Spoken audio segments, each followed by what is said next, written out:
Buenos días, iglesia, que Dios los bendiga. En esta mañana nos reunimos nuevamente a través de este medio para encontrarnos como familia, como casa de adoración. Los bendigo en este día y hoy tengo el privilegio y la oportunidad de compartir con ustedes la palabra de Dios. Y seguimos hablando y tratando de este tema tan hermoso que Dios viene hablando, ¿sí?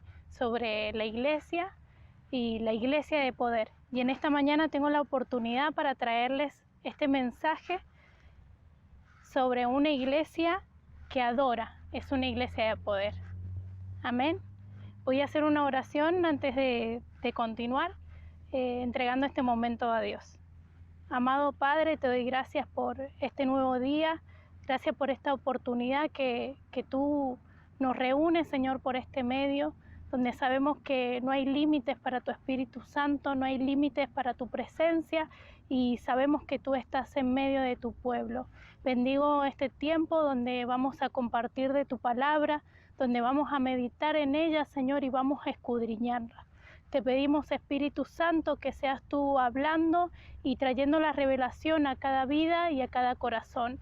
En esta mañana nos entregamos a vos y te pedimos que nuestro corazón esté sensible para recibir esta enseñanza que viene del cielo.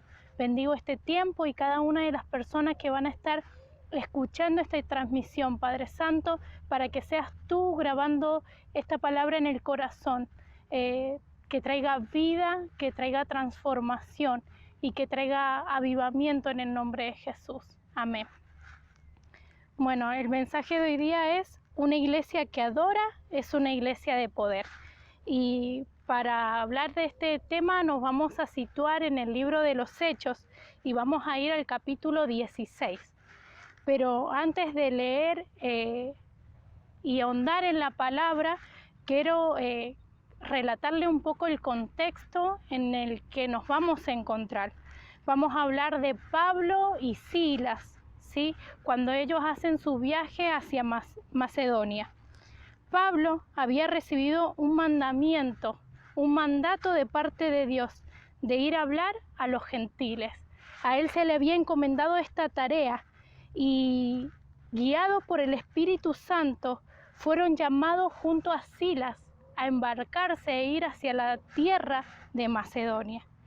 Ellos zarparon y llegaron a Filipos, que es la primer ciudad de Macedonia. Y estando ahí por algunos días, en el día de reposo, ellos se juntaron y fueron hacia el río, donde solía hacerse la oración. Y allí constantemente se congregaban unas mujeres que adoraban y escuchaban con entusiasmo la palabra de Dios. Y cuando ellos estaban ahí, dice la palabra que el Señor tocó profundamente el corazón de Lidia y dice que fue bautizada. Y esa mujer, enamorada de la presencia de Dios, había recibido la palabra en su corazón y se había entregado por completo. Había deseado dar y había decidido dar ese paso de fe y llegar a las aguas del bautismo. Y había quedado tan encantada, tan maravillada, tan tocada por el poder de Dios, que lo único que salió de su boca fue agradecimiento. Y en ese momento también se acercó a Pablo y a Silas y le brindó hospedaje en su casa, en su hogar, para que pudieran pasar la noche y descansar en su casa. Luego, cuando al pasar unos días, ellos iban hacia la oración, ¿sí?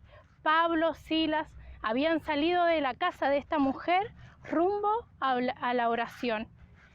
Y dice que cuando ellos iban de camino, que le salió al encuentro una muchacha, pero no era una mujer cualquiera, era una mujer que en ella habitaba un espíritu de adivinación, ¿sí? La cual a través de este fluir de este espíritu maligno, dice que sus amos obtenían ganancia a través de la vida de esta mujer, porque habían personas que utilizaban a esta mujer para que con ese espíritu de adivinación le hicieran ganar dinero. Esta mujer dice que iba día tras día, ¿sí?, atrás de Pablo y de Silas, y dice que gritando ella decía: estos hombres son siervos de Dios Altísimo, quienes nos anuncian el camino de la salvación, ¿sí? Aunque esta mujer era poseída por estos espíritus malignos, ella misma declaraba que ellos eran hijos de Dios y que lo que ellos proclamaban eran caminos de salvación. Pero esto no era agradable hacia Pablo, sino que Pablo, al estar cansado de esta mujer que los perseguía y daba gritos, y por más que ella declaraba que eran siervos de Dios, no lo hacía con un espíritu de verdad, ¿sí?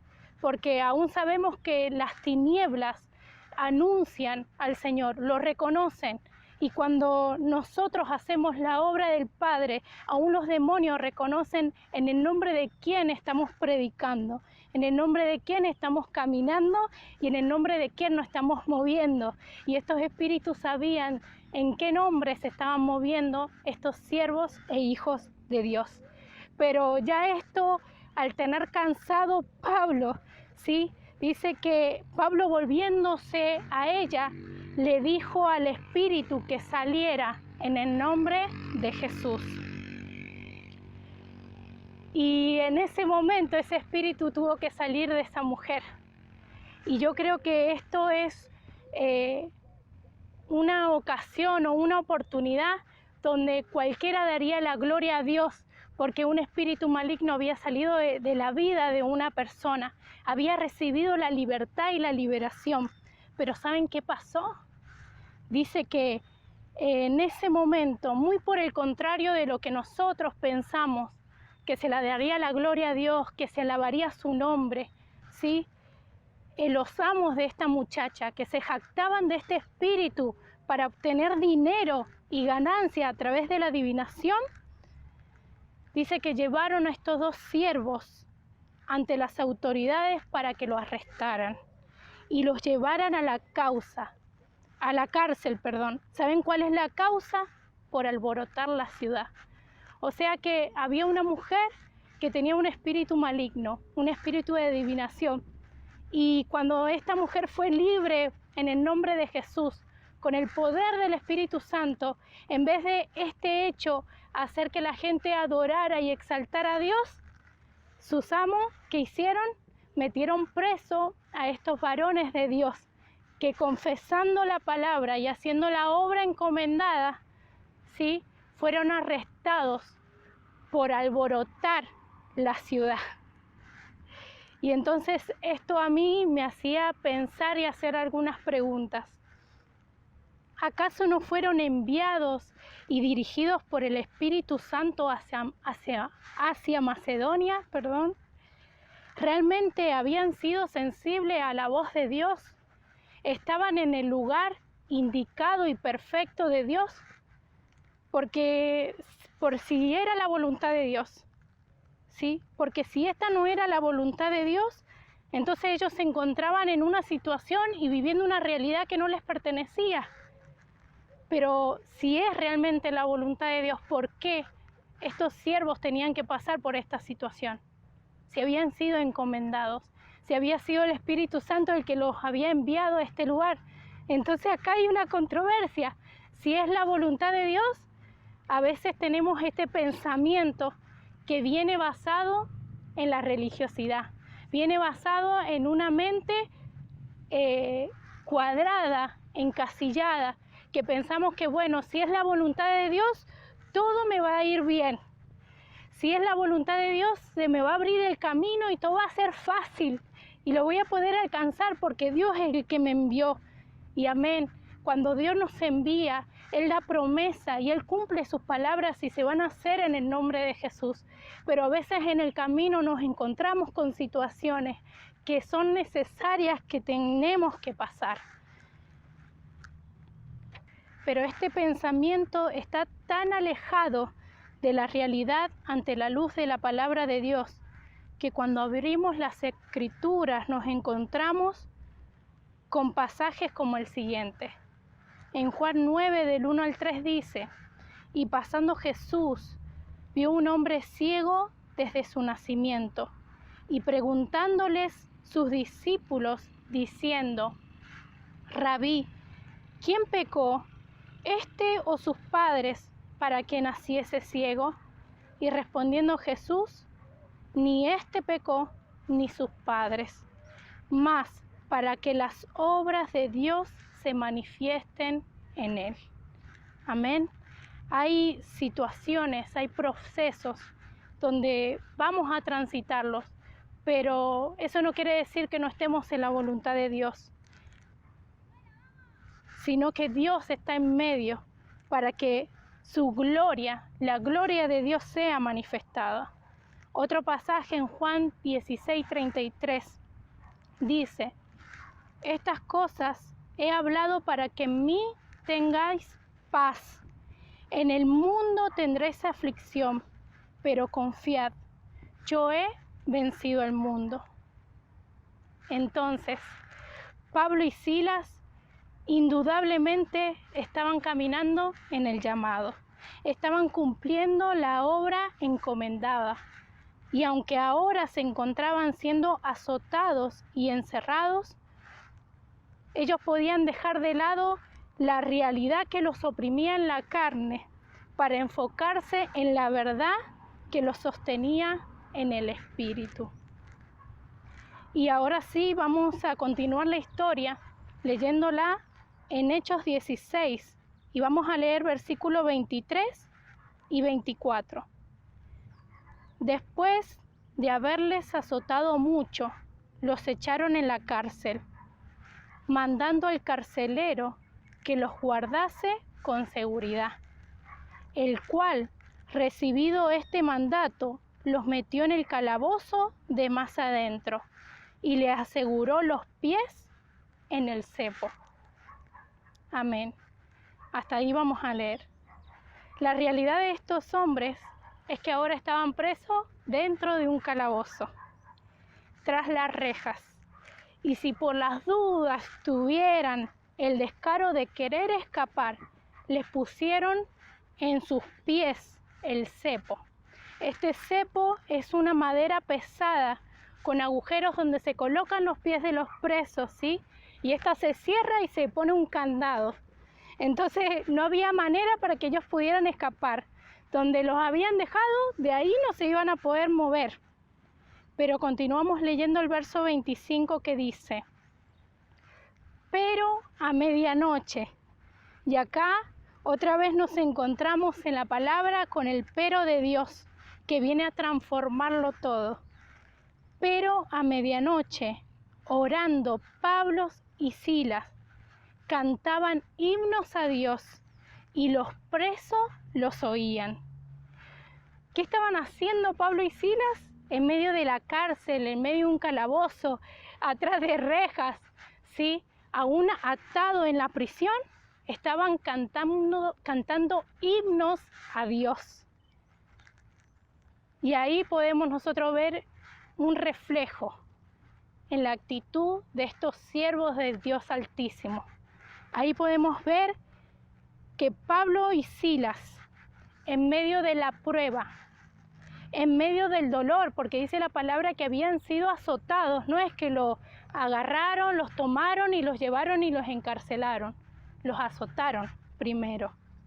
En medio de la crisis, ellos adoraron y exaltaron al Dios grande y poderoso, no importándoles la situación en que ellos estaban, simplemente adoraron.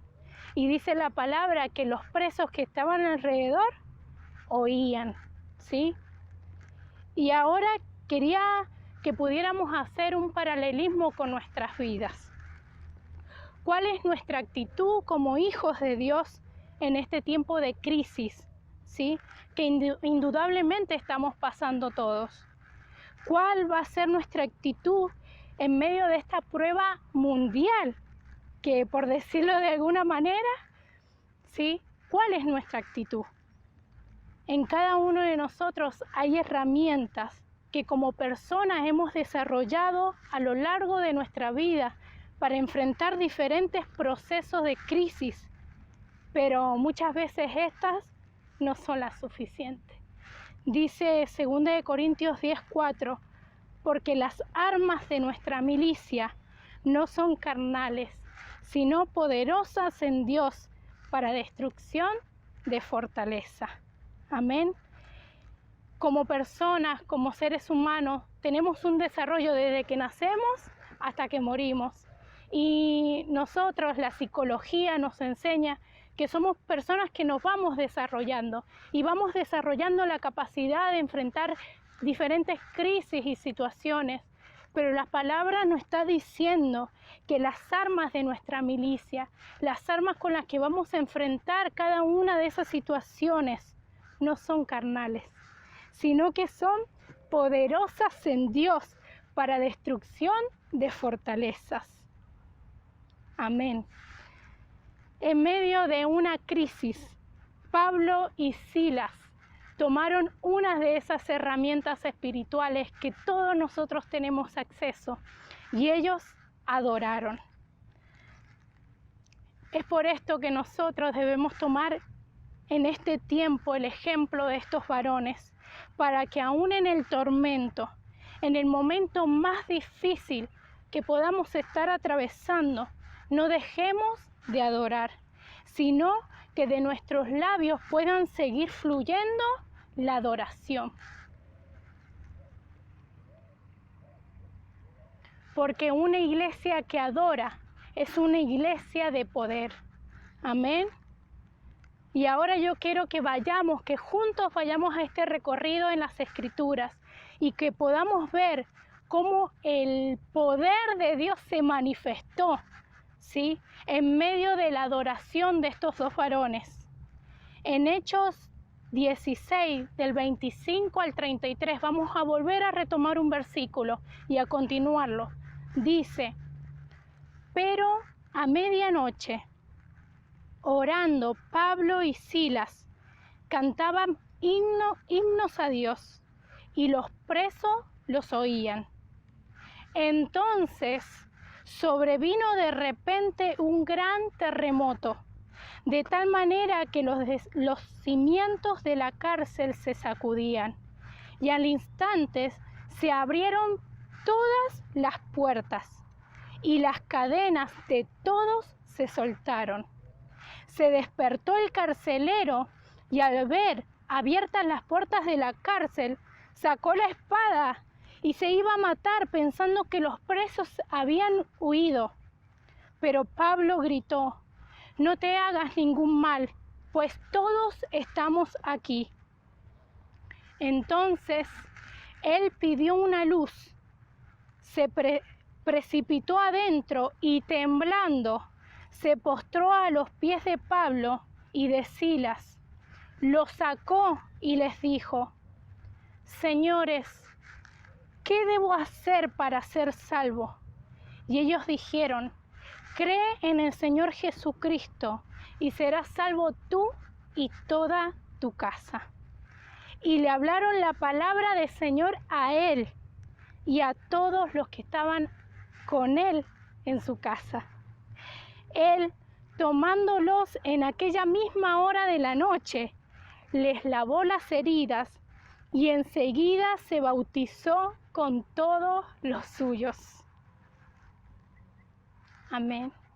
¿Sí?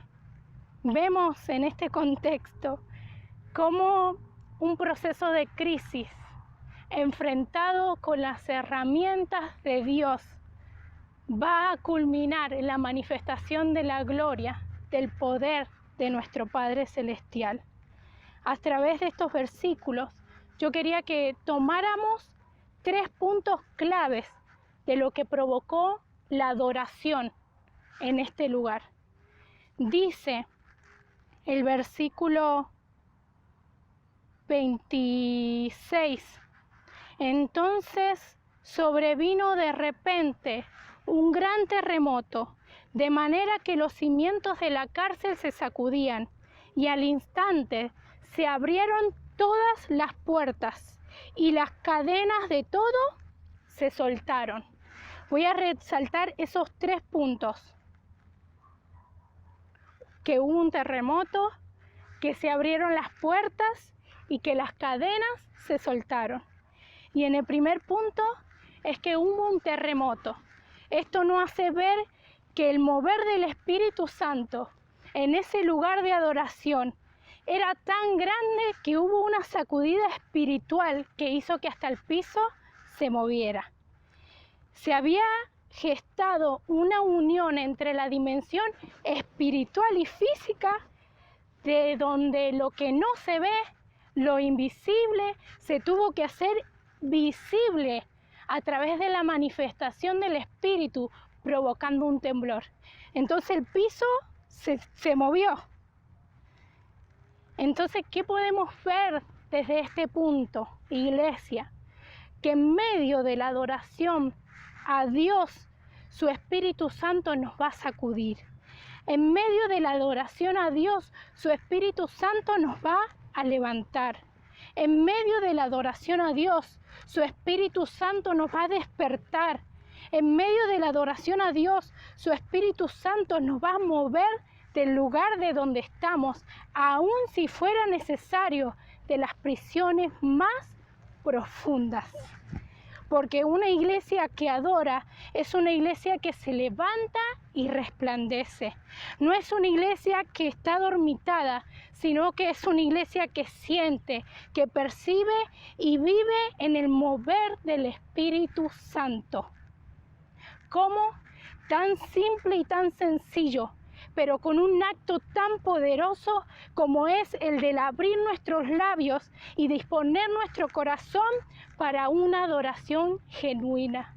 El enemigo quiso taparnos la boca, ¿sí? Vemos este símbolo terrenal del barbijo tapándonos nuestros labios, pero en el Espíritu somos libres y Dios nos ha dado las herramientas, las arras, ¿sí? El poder y la victoria para poder abrir nuestros labios y levantar alabanza y adoración a nuestro Padre Celestial. Amén. Segundo punto, segundo de 3. Dice que en medio de la adoración, luego de ese terremoto, se abrieron las puertas. En medio de la adoración se acelera y se destraban las bendiciones de Dios para su iglesia. En Apocalipsis 3:7 dice que escribe el ángel de la iglesia en Filadelfia. Esto dice el santo, el verdadero, el que tiene la llave de David, el que abre y ninguno cierra, el que cierra y ninguno abre. Yo conozco tus obras. He aquí he puesto delante de ti una puerta abierta, la cual nadie puede cerrar, porque aunque tienes poca fuerza, has guardado mi palabra y no has negado mi nombre. Por cuanto has guardado la palabra de mi paciencia, yo también te guardaré de la hora de la prueba que ha de venir sobre el mundo entero, para probar a los que moran en la tierra. El Señor es el que tiene la llave en sus manos y las puertas se abren en medio de la adoración, y Él es el que abrió puertas delante de la iglesia, y esas puertas nada ni nadie las puede cerrar, y Él es el que nos guarda, el que nos sostiene. Las puertas de los cielos están abiertas cuando el pueblo permanece unido en alabar y en adorar el nombre de Dios. Tercer punto, cadenas sueltas. Cuando la iglesia adora, hay libertad. Las cadenas se sueltan y somos libres en el nombre de Jesús. En medio de la adoración, todo aquello que nos mantenía atados, estancados e inmóviles se rompen en el nombre de Jesús. Jeremías 20:13 dice: cantad a Jehová, load a Jehová, porque ha librado el alma del pobre de las manos de los malignos. Tenemos motivos para alabar a nuestro Dios, porque Él nos ha librado de las manos del maligno, de aquel que quiso tomar posesión de nuestras vidas, pero Dios, a través de Jesucristo, a través de esa cruz, Él nos libertó y ahora somos libres para abrir nuestros labios y adorar al que merece toda la gloria. Una iglesia que adora es una iglesia que camina en libertad, es una iglesia libre. Y vemos al transcurrir estos pasajes que después de estas acciones, ¿sí?, dice que el carcelero vio lo que sucedió y temblando de miedo porque sabía que si esos presos se habían escapado a él le iba a costar la vida. Entonces antes que alguien se la sacara, él sacó su espada y se iba a matar. Pero dice que él se acercó a Pablo y a Silas cuando vio que estaban ahí y le preguntó: ¿qué debo hacer para ser salvo? Y yo veo acá que en un ambiente de adoración es un ambiente de salvación. Y este hombre, en su desesperación, pero viendo a estos varones de Dios, se acercó y les pregunta: ¿qué debo hacer para ser salvo? Y ellos les respondieron: cree en el Señor Jesús y serás salvo tú y toda tu casa. Una iglesia que adora, en una iglesia que adora hay poder de salvación. No importa en qué situación nos encontremos, tenemos que adorar. No importa en qué lugar nos encontremos, tenemos que adorar. En Juan 4:19 vemos a Jesús junto a la mujer samaritana. Y la mayoría ya conocemos la historia, ¿sí? Dice que Jesús le fue necesario también por el Espíritu pasar por Samaria. Y él fue hasta un pozo donde ahí se recogía agua, el pozo de Jacob. Y encontrándose ahí con una mujer samaritana, él habló con ella y habló varios temas. Habló del agua de vida, de la vida eterna, del agua de vida eterna. Y también él pudo ver la condición de esta mujer. Cuando esta mujer vio que este varón conocía su situación actual, ella pensó: estoy adelante de un profeta. Y cuando ella razona y piensa que está delante de un profeta, lo primero que se le ocurre es preguntarle para obtener una respuesta de sabiduría a una incógnita que no era simplemente de ella, sino que era un problema, ¿sí?, social, cultural. ¿Y cuál era esa pregunta? Ella le preguntó cuál era el lugar adecuado para la adoración, ¿sí? La mujer, cuando vio que se encontraba con un profeta, le dijo: Señor, me parece que tú eres profeta. Nuestros padres adoraron en este monte y vosotros decís que en Jerusalén es el lugar donde se debe adorar. Y Jesús le dijo: mujer, créeme que la hora viene cuando ni en este monte ni en Jerusalén adoraréis al Padre. Vosotros adoráis lo que no sabéis, nosotros adoramos lo que sabemos, porque la salvación viene de los judíos, le dijo el Señor. Mas la hora viene y ahora es cuando los verdaderos adoradores adorarán al Padre en espíritu y en verdad, porque también el Padre tales adoradores buscan que le adoren. Dios es espíritu y los que adoran en espíritu y en verdad es necesario que le adoren. Sabias palabras de nuestro Maestro, porque ni siquiera era en ese monte que había sido consagrado y en algún tiempo se había levantado altar al Dios Altísimo. ni tampoco era que en toda nuestra existencia era necesario ir hasta Jerusalén para adorar. Dice, pero viene el momento cuando ni en este monte ni en Jerusalén adoraréis, sino que el Padre está buscando adoradores que le adoren y le busquen en espíritu, no en nuestras emociones, porque nosotros somos inconstantes y nuestras emociones son inconstantes, no por nuestra situación, porque éstas cambian en todo el proceso de nuestra vida, sino que debemos adorar por quién es Él, por la revelación de su palabra y por la deidad de su persona. Dios está buscando una iglesia que le adore, y una iglesia que adora es una iglesia de poder.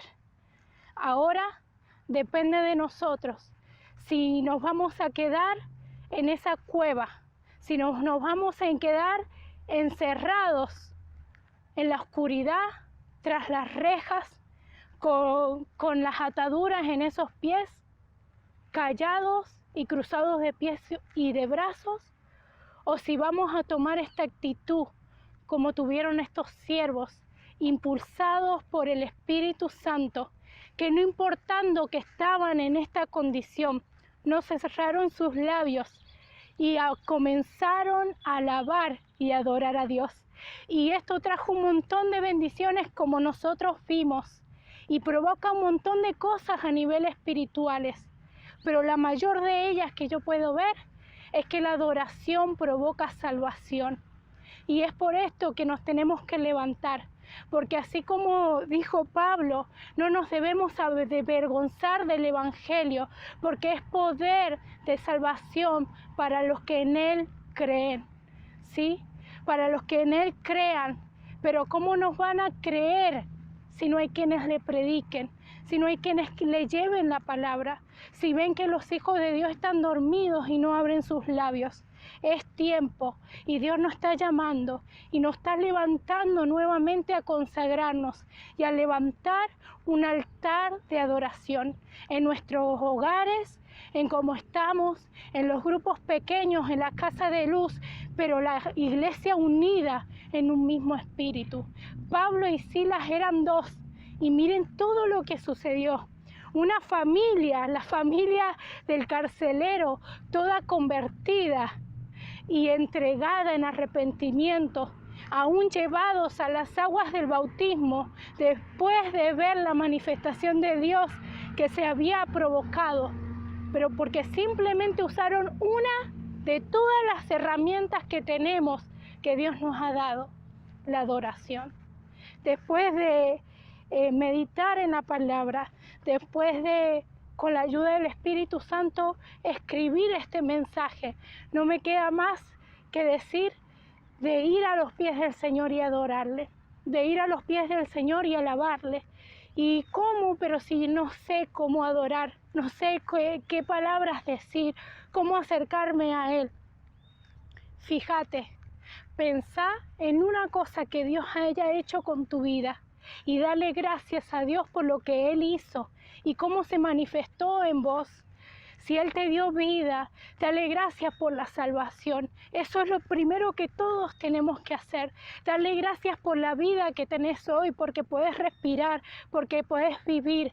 Pero también yo personalmente le puedo dar gracias porque me ha llenado de vida, me dio un propósito. Y aún en los peores momentos o en los peores procesos, yo veo su mano fiel que me sostiene y puedo alabarlo, porque sé que hay promesas para cada uno de nosotros, hay promesas en mi vida, y cuando a veces el panorama está oscuro, me aferro a esas promesas y doy gracias a Dios, porque sé que se van a cumplir en su tiempo divino.